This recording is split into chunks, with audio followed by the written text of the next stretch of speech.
Perang Padri merupakan salah satu pertempuran yang dilatar belakangi oleh perpecahan di kalangan rakyat Minangkabau, tepatnya antara kaum Padri dan kaum adat.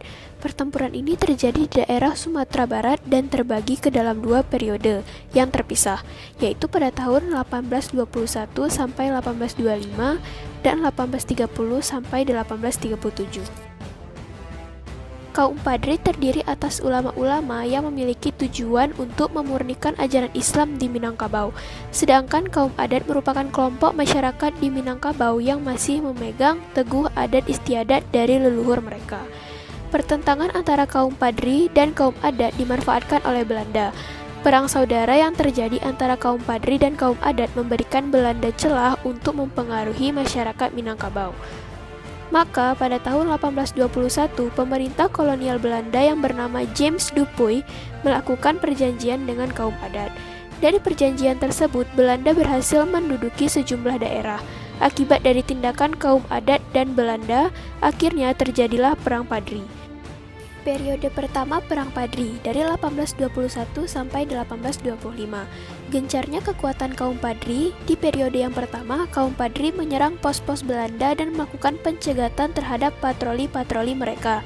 Pada September 1821, pos-pos Belanda di Simawang, Solier, dan Sipanang jadi sasaran penyerangan kaum Padri.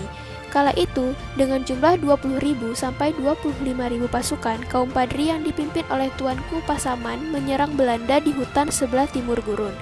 Pasukan Belanda yang hanya berjumlah 200 orang, serdadu Eropa ditambah 10.000 pasukan kaum adat melakukan perlawanan.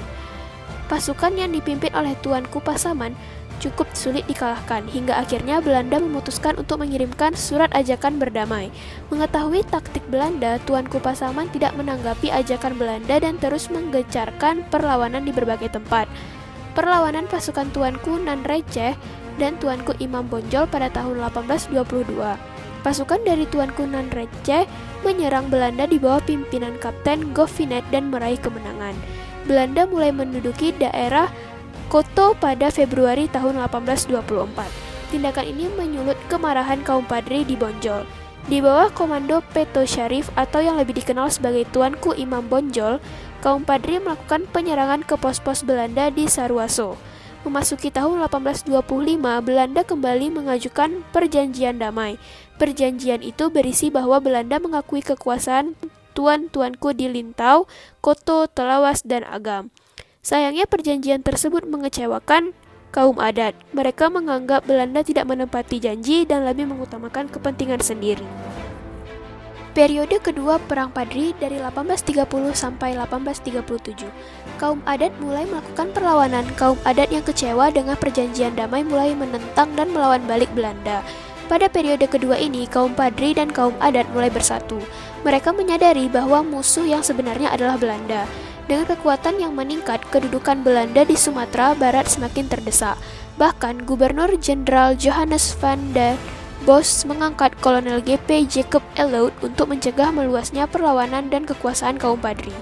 Pada tahun 1832, serangan Belanda kepada kaum Padri semakin gencar.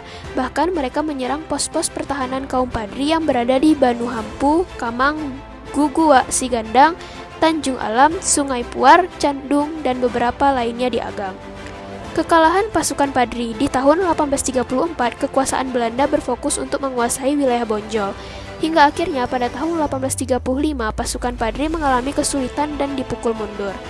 Pada 10 Agustus 1837, Tuanku Imam Bonjol menyatakan kesediaan berunding dengan Belanda. Sayangnya, usaha perundingan itu justru mengalami kegagalan dan memicu terjadinya peperangan lagi. Benteng Bonjol dikepung dan berhasil dikuasai oleh pasukan Belanda pada Oktober 1837. Tuanku Imam Bonjol dan sejumlah pejuang lainnya menyerahkan diri untuk menjamin keselamatan kaum Padri.